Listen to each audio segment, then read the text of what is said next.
Si King Josiah ay napapalibutan ng mga taong mahilig gumawa ng bad things.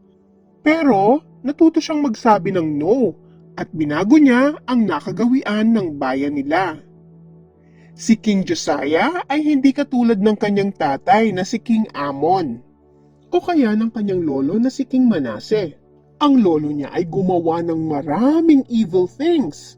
Nagpatayo siya ng mga lugar para makapag-worship ang mga tao sa mga Diyos-Diyosan at i-worship pati mga stars sa langit.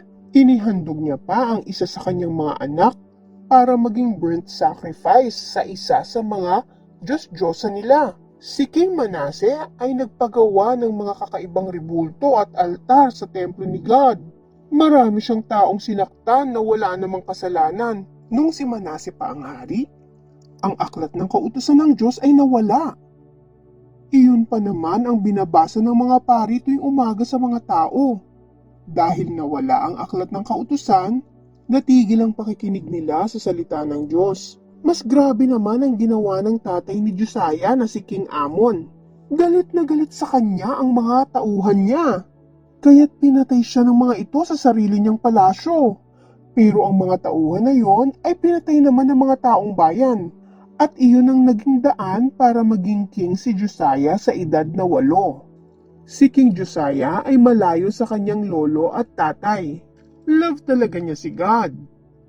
Lagi niyang tinatry na gumawa ng tama. Nung naging teenager na siya, inalay niya ang kanyang sarili sa Diyos.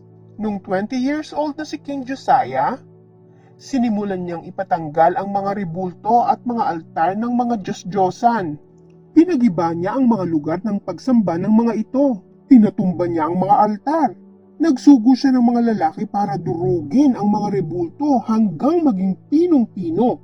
Nung si King Josiah ay 26 na, nagdesisyon siya na linisin ang buong lupain at ipaayos ang templo. Inutusan niya ang kanyang kalihim na si Shaphan upang makipagkita kay Hilkiah, ang pinakapunong pari. Bago umalis si Shaphan, nagbigay ng instructions si King Josiah. Sabihin mo kay Hilkiah na ipunin ang mga pera na nakukuha ng mga gatekeeper priest galing sa mga tao na pumupunta sa templo, sabi ni King Josiah. Sabihin mo sa kanya na ang perang iyon ay gagamitin sa pagpapagawa ng templo. Ibigay ito sa mga namamahala ng templo upang ipambayad sa mga manggagawa at ipambili ng mga gamit sa pagpapagawa. Si Shaphan ay pumasok sa templo at lumapit kay Hilkiah. Nakinig mabuti si Hilkiah sa instructions na pinadala ni King Josiah. Noon din, sinabihan ni Hilkiah ang gatekeeper priest na pagsamasamahin ng pera. Ipapaayos na ang templo. At the same time, may good news si Hilkiah kay King Josiah. Sabi niya kay Shaphan, "Natagpuan ko ang aklat ng kautusan.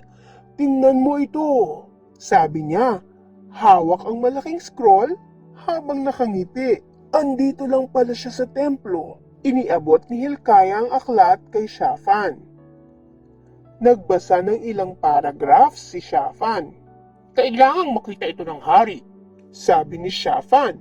"Pakibigay iyan sa kanya," sabi naman ni Hilkiah. At ganun nga ang ginawa ni Shaphan. Ang Josiah ay sobrang excited nang dumating si Shaphan na dala ang scroll galing sa templo. Nireport ni Shaphan kay King Josiah ang mga kaganapan sa templo. Magaling gumawa ang mga tauhan. Ginamit nila ang pera, gaya ng inutos, para ipagawa ang templo. Bumili sila ng materyales at binayaran ang mga manggagawa. Sinabi niya pa, at may ibinigay sa aking aklat si Hilkiah, at pinakita ni Shaphan ang scroll kay King Josiah. "Ano ang laman ng scroll?" tanong ng hari. "Ito ang aklat ng kautusan na nawala nung panahon ng paghahari ng inyong lolo," sabi ni Shaphan. Umupo si King Josiah sa kanyang trono. Nanlaki ang kanyang mga mata. "Talaga?"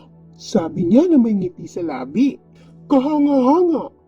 Pakibasa para sa akin." Nakinig ng mabuti si King Josiah. Habang nagbabasa si Shaphan, Ang ngiti ni King Josiah ay napalitan ng pagsimangot. Siya ay nalungkot at umiyak. Tapos, siya ay tumayo at pinunit ang kanyang damit. Hindi siya makapaniwala sa narinig niya. Sabi ng aklat, paparusahan daw ang mga taga-Israel dahil sa kanilang mga kasalanan. Ginawa ko ang lahat para tulungan ang mga taong gumawa ng tama. Naisip niya, sumangguni kayo kay Yahweh tungkol sa nilalaman ng aklat na ito. Matindi ang galit ni Yahweh sa atin dahil sa pagsuway ng ating mga ninuno sa mga pinag-utos sa aklat na ito. Tinuruan nilang gumawa ng mali ang mga tao. Alamin mo kung ano ang mangyayari sa mga nabubuhay pa ngayon. Si Shaphan at ang iba pang mga kasama ay pumunta sa propeta na nagngangalang Hulda. Nung sila ay dumating sa bahay niya, binasa nila sa kanya ang laman ng kasulatan. Propeta Hulda, pakipaliwanag sa amin, ano ang ibig sabihin nito? Tanong nila. Pakisabi sa hari na ito ang sinasabi ni Yahweh. Ang lahat ng parusang nabasa ng hari sa aklat na ito ay ibabagsak ko sa bayang ito. Matindi ang galit ko laban sa bayang ito, sapagkat tinalikuran nila ako at sila'y sumamba sa mga Diyos-Diyosan. Paparusahan sila para malaman nila na ang kasalanan ay nagdudulot ng kaguluhan. Pero sabihin niyo kay King Josiah na may espesyal na mensahe si Yahweh sa kanya. Ito ang sabi ni Yahweh kay Josiah, narinig ko ang iyong pagtangis nang malaman mo ang sumpa at parusang igagawad ko sa bayang ito. Nakita ko ang pagsisisi mo at ang iyong pagpapakababa sa harapan ko, pati ang pagpunit mo sa iyong kasuotan. Dahil dito, hindi mo mararanasan ang pagpapahirap na gagawin ko sa bayang ito. Mamamatay kang mapayapa sa piling ng iyong mga ninuno. Ang lahat ng ito'y sinabi nila sa hari.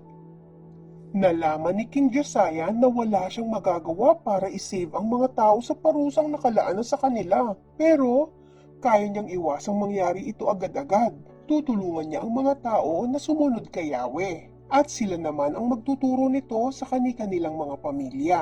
Gagawin niya ang lahat para matulungan sila na maihanda sa pagsunod kay Yahweh. Pinatawag niya lahat ng tao, kasama ang mga matatandang pinuno at mga pari.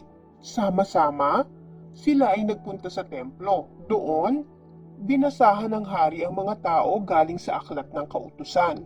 Aking bayan, nais kong sundin si Yahweh at ang kanyang mga utos. Maipapangako niyo ba sa akin na ganun din ang gagawin niyo? At sumagot ang mga tao, Oo! Susundin natin si Yahweh ang ating Diyos. Gusto ni God na gawin din natin yon. Gagabayan niya tayo sa ating pag-aaral at pagsunod sa kanyang mga salita.